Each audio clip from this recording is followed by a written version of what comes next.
जय श्री राम सभी भक्तों को, जय माता की। फिर एक नई वीडियो के साथ आप सबके सामने हाजिर हो गए हैं।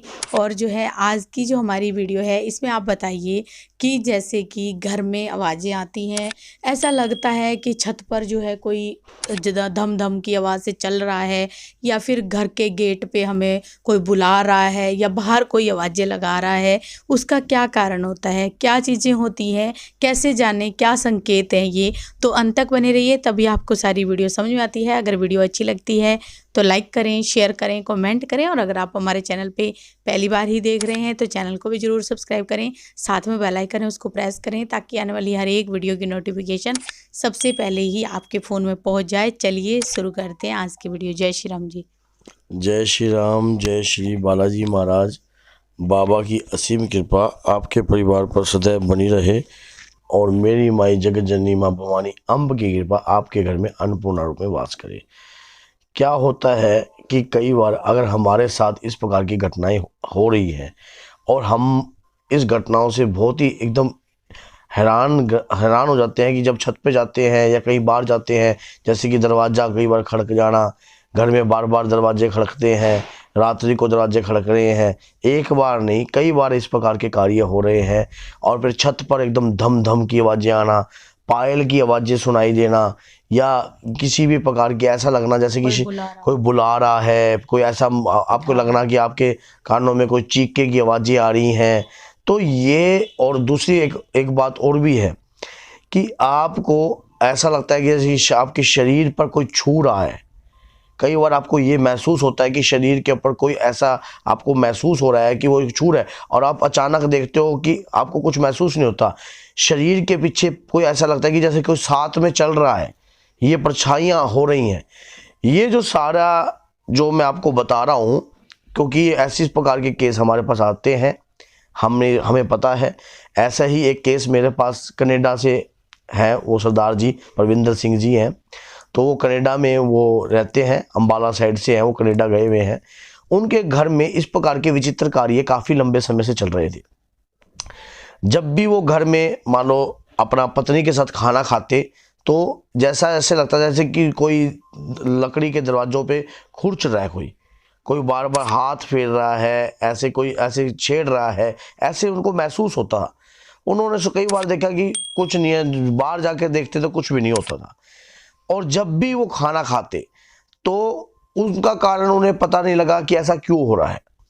तो जब उन्होंने हमारे से जो भी कार्रवाई करवाई, हमने उन्हें बताया, बाबा की कृपा से, माता की कृपा से, करने वाले तो वही हैं, वही सब कुछ करते हैं। हमें नहीं पता कि वो किस प्रकार से कार्य करते हैं। जब शक्तियाँ होती हैं अपने तरीके से कार्य करती हैं। तो जैसे उन्हें बताया कि आपके जहाँ से ये जो संपत्ति आपने ली है, यहाँ पर कोई पहली जो कोई चीज़ है, कोई मरी हुई है, तो और वो ऐसे इस प्रकार से मरी है। तो उन्होंने जैसे ही हमने उसको कार्यक्रम बताया और उन्होंने घर में कार्यक्रम करना स्टार्ट कर दिया। वो जो चीज़ थी भूखी मरी हुई थी, और उन्होंने हमने जो कार्यक्रम उसको बताया, हमने कहा कि ये काम आप कर दीजिए। उन्होंने जैसे ही वो कार्यक्रम किए, घर से बाहर जाकर वो कार्यक्रम किए और खाना खाने से पहले किए, तो वो आवाज़ें आनी बंद हो गई। तो ये तो चलो मैं एक बता रहा हूँ कि एक आत्मा का विषय था, लेकिन इस प्रकार के संकेत अगर आपके साथ हो रहे हैं तो ये कराई के संकेत होते हैं। कहीं ना कहीं आपको पागल बनाने के लिए, आपको मेंटली डिस्टरबेंस करने के लिए। और कई बार ऐसी जगहों पर हम मकान ले लेते हैं तो जहां पर कई बार अभद्र आत्माएं जो हैं वहां पर वास कर रही होती हैं, गंदी आत्माएं वास कर रही होती हैं। और कई बार ऐसा भी होता है, इसके पीछे एक अपना मान लो ऐसी गंदी चीज़ें छोड़ दी जाती हैं कि जैसे उनके घर में पागल बनाने के लिए एक अपना गुंजा होता है, एक अपना एक ये मसान, ये मसान होते हैं सारे, एक काला कलवा होता है। तो ये इस प्रकार की ये चीज़ें छोड़ी जाती है ताकि आदमी को भ्रमित कर दिया जाए, पागलपन कर दिया जाए, ताकि वो इस भ्रमता में रहे। और वो चीज़ आपको जैसे सामने छोटा बच्चा दिखाई दे रहा है, अचानक ही वो गायब हो गया, फिर वो छोटा बच्चा आपको लगता है आपके नज़दीक आ रहा है, आपको ऐसा महसूस होता है कि छोटे बच्चे रोने की आवाज़ें आती हैं। तो ऐसे केस अगर आपके साथ कहीं ना कहीं हो रहे हैं तो आपके ऊपर कोई ना कोई काला जादू किया गया है, कोई ऐसी चीज़ छोड़ी गई है। ऐसी चीज़ों से आपको बच के रहना चाहिए। इसको बचने के लिए आपको क्या करना चाहिए? सबसे पहली बात तो आपको बजरंग बाण का पाठ करना चाहिए। जब भी कभी आपको रात्रि को इस प्रकार का कार्य अगर आपके साथ उत्पन्न होता है, आपने तुरंत बजरंग बाण के पाठ को याद करो, तुरंत बजरंग बाण का पाठ जो है स्मरण करना चाहिए। एक जल का लोटा रखिए, बल्कि 11 पाठ कीजिए, और आप अगर धूप जला सकते हो तो धूप जला दीजिए। और उसके दौरान 11 पाठ करने के बाद आपने उस जल को पान करना है। उस जल को पान करना है, मुंह लगाकर नहीं, बल्कि ऐसे करके उस जल का पान करना है। और श्री हनुमान जी महाराज का जोर से जयकार लगाना है, जयकारे वीर बजरंगी, हर हर महादेव। तो इस प्रकार से आपने जयकारा लगाना है घर में, और 4 बार घंटी का आपने नाद करना है।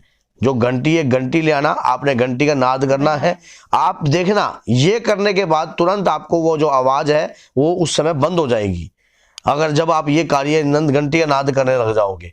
और ये, लेकिन ये चीज हटेगी नहीं, ये ऐसे नहीं हटेगी। इसके लिए आपको बाबा के सानिध्य को प्राप्त करना चाहिए, बाबा की कृपा को प्राप्त करना चाहिए, ताकि ऐसा कार्य जो है जड़ से हट जाए। नहीं तो आप इस कार्य से काफी लंबे तक चलता रहेगा, तो आप इस कार्य से आप मेंटल डिस्टर्बेंस भी हो सकते हो और मेंटल भी हो सकते हो, और आपकी लाइफ में बहुत ज्यादा डिस्टर्बेंस आ सकती है। तो बोलिए जय सीताराम, जय श्री।